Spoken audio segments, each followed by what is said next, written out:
Hi there.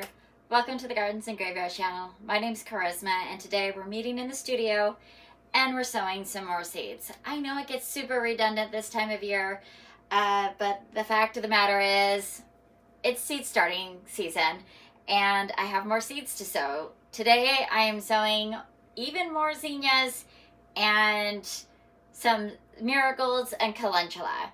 Why am I planting more zinnias? I think I've maxed out on how many I actually need, but I've decided that I want a cohesive look and I just want to plant zinnias everywhere. I have a few packets that were already open from previous years. I'd like to just get rid of them and move into something new, and we'll kind of calculate and see which ones actually do well in my garden and are worth buying again. So the first one that I'm going to sow is my oldest packet, which is Granny's Bouquet, and it is an heirloom zinnia from Renee's Garden.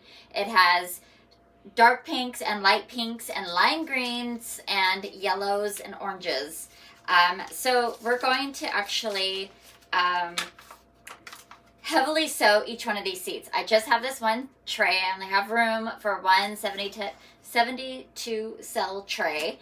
So I'm going to do 4 rows of zinnias, and the rest of it's going to be marigolds and calendula. But all of my zinnias, I'm going to sow 2 seeds per cell, so that when they sprout and I have time to get those seeds that are in the seed starting station now out into the greenhouse, I can then divide them into cell packs and get bigger plants, if that makes sense. So it's just kind of a temporary situation. They come up pretty quickly. We sowed zinnias last week, and they're already up. They've already got leaves on them, and they're looking really good.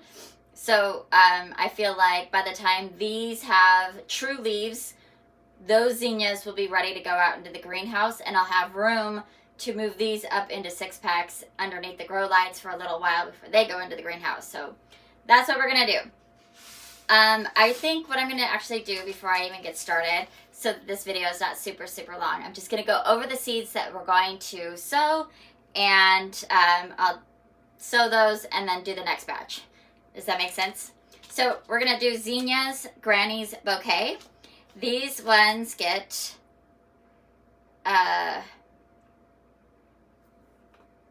tell me how long. These ones get 3 to 3.5 feet tall. So those are really nice big heirloom zinnias.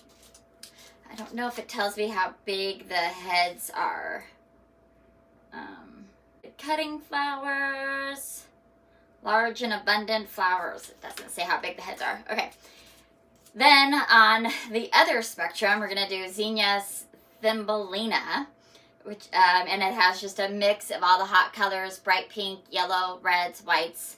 And then these guys only get 6 to 8 inches tall, so they'll go like in small containers, maybe my hanging baskets, maybe the front border of something like that.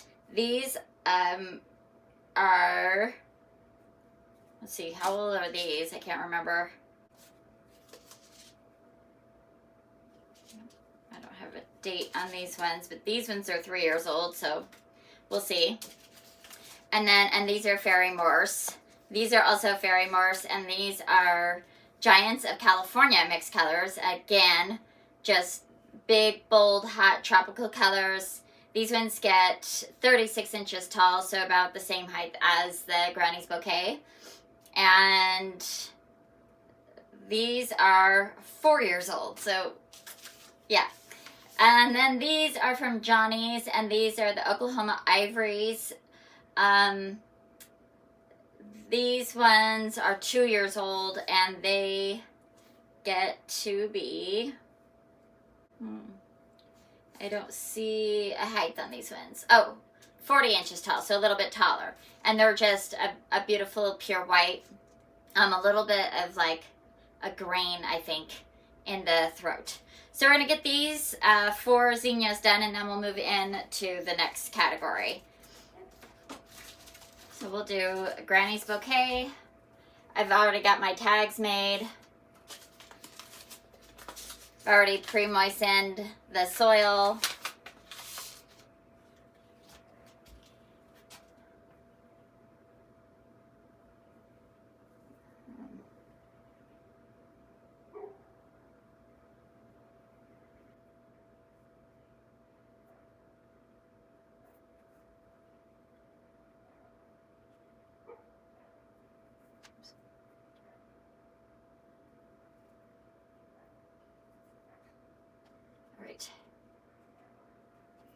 all the zinnias want to be a 1/4 inch deep, so I'm actually just kind of pressing. I've already made little divots in all the soil, so I'm just going to press the seeds into the soil, and we'll top dress it all with vermiculite and create that 1/4 inch. All right, so then I'm going to do Thumbelina.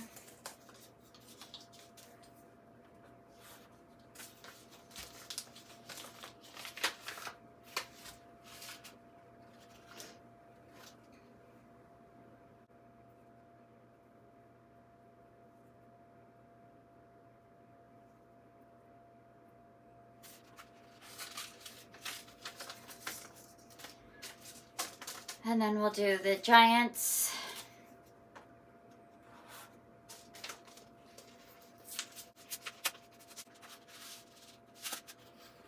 I have just like these little flat seeds.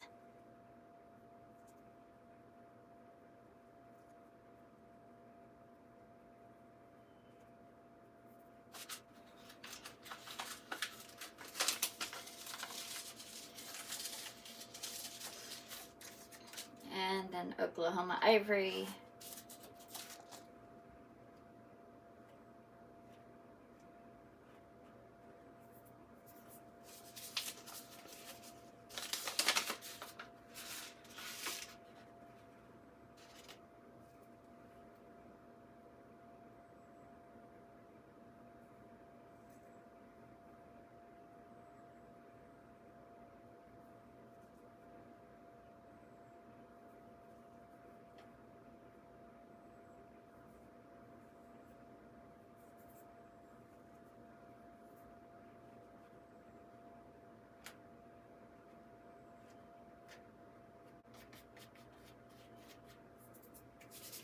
All right, so then the next thing I want to do are the marigolds, and I just have 2 marigolds in this group because we've already planted 36 in another container.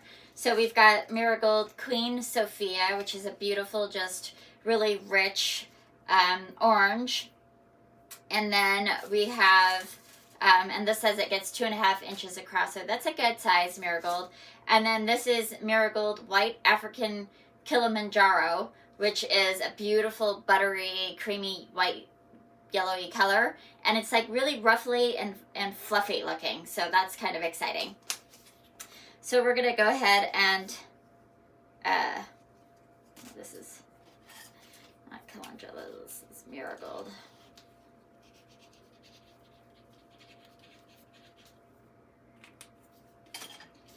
So we're just going to go ahead and plant the white one first.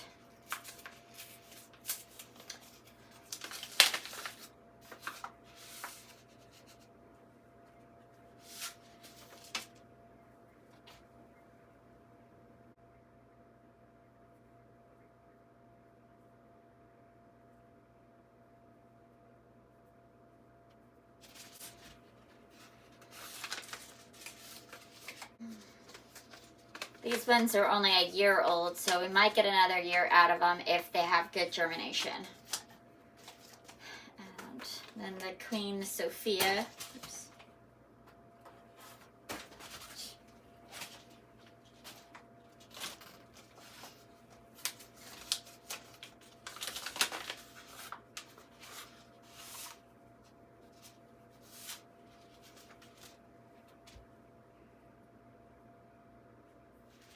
All right, then I just have the 3 of the calendula. We'll divide it between these 1, 2, 3, 4, 5, 6. Great. So I'll just do 2 rows of each variety. We'll start with the Ivory Princess from Johnny's, and it gets 26 inches tall. This one is 3 years old.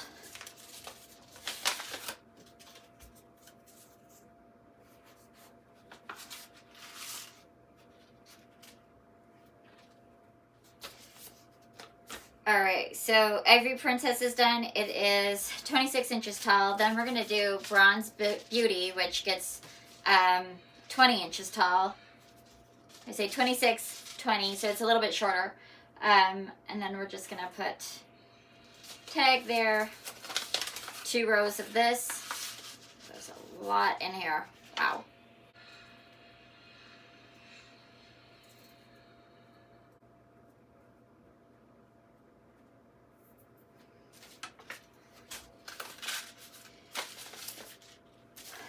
right, and then the last one is going to be Calendula Pink Surprise.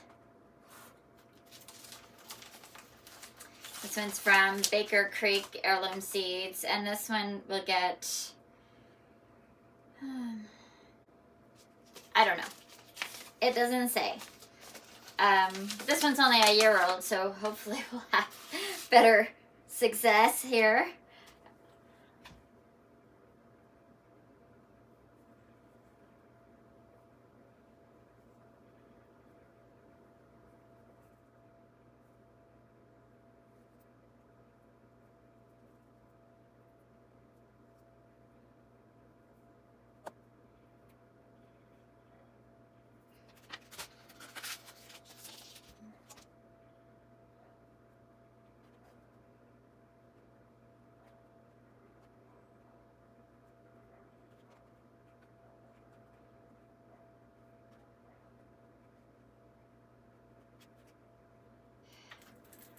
So we're just going to cover all of this with vermiculite.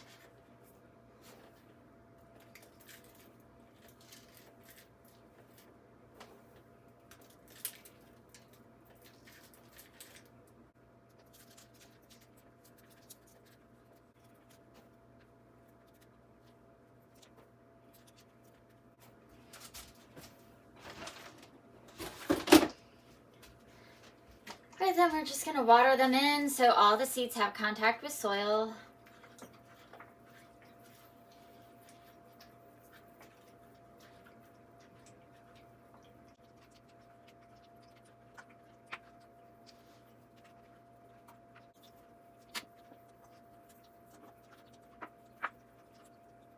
Okay, and then that just gets a humidity dome. All these seeds have been sown. And then, let's see if I have a spot.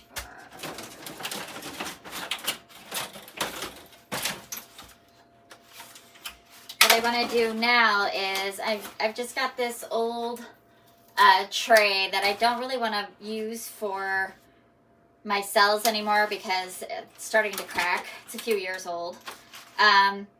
I'm just going to put seed starting mix in here, and then I'm going to put a bunch of impatiens seeds, and they are really easy to just sow in like a big mass, and then I can divide them when I'm ready to put it in the garden.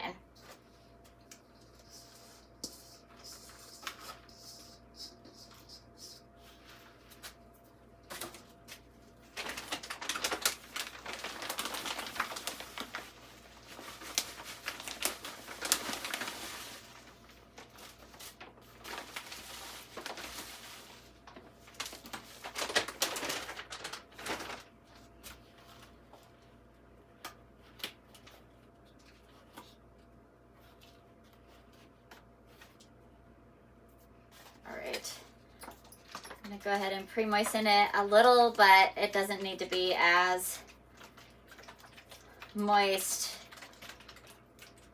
These are going to actually just get put right out into the garden, kind of like winter sowing. And we'll just let the rain take care of the moisture levels. And humidity levels, all that stuff. So, all right, then I just have this large packet of impatiens of mixed colors. There's pinks and reds and purples in there. And all I'm gonna do is open this guy up and broadcast all of these seeds.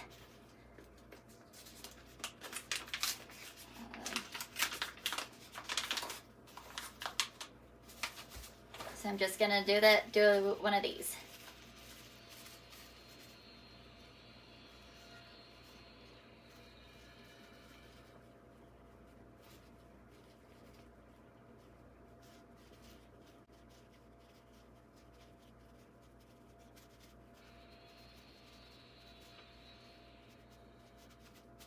Right, so These are from American Seeds. I've never grown anything from them before. I've never grown impatiens from seed before. But it also says that I could self-sow them, so we're going to see what happens if I get them started here and then maybe also try growing them direct seed.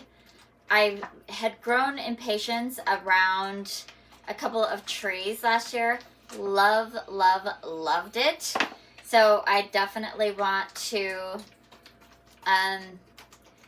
try to do, they're called flower pillows. And I would love to have flower pillows around all of my trees. So if I can figure out a way to easily grow impatiens, they're pretty cheap to buy. But, you know, sometimes you want a specific color. This year I wanted a whole bunch of colors. So my hope is that I will learn how to be successful with impatiens and we can just grow flower pillows every year. The reason I want to do impatiens opposed to other kind of flowers for my flower pillows is because they tolerate shade. And typically when you're planting underneath a tree, you're planting in shade.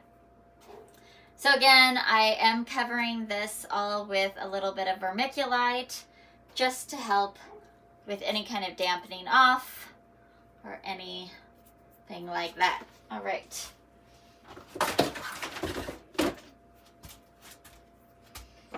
So here we go.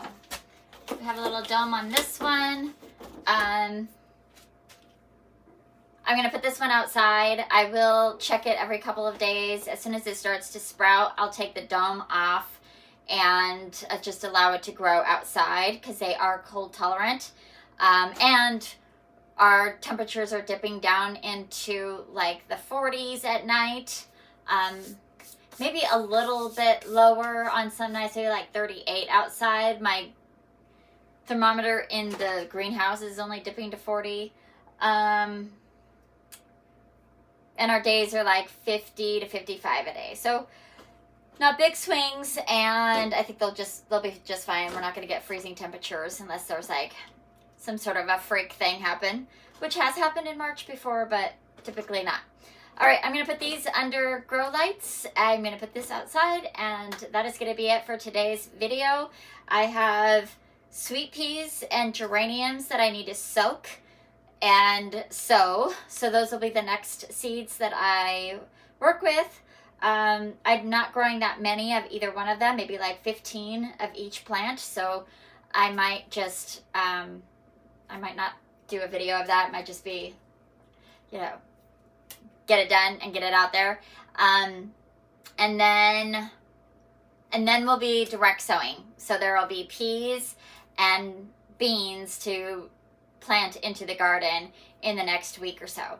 So that is going to be it for today's video. I hope you enjoyed it. I hope you were inspired to dream with me, because I know this doesn't look like much of anything at all, but in my mind I'm seeing all these zinnias and all these marigolds and all these impatiens and all this beautiful, fun, hot tropical color all over my garden, and I cannot wait to see how it all turns out this year. So I hope that you're celebrating your life, and I'll see you in the next video.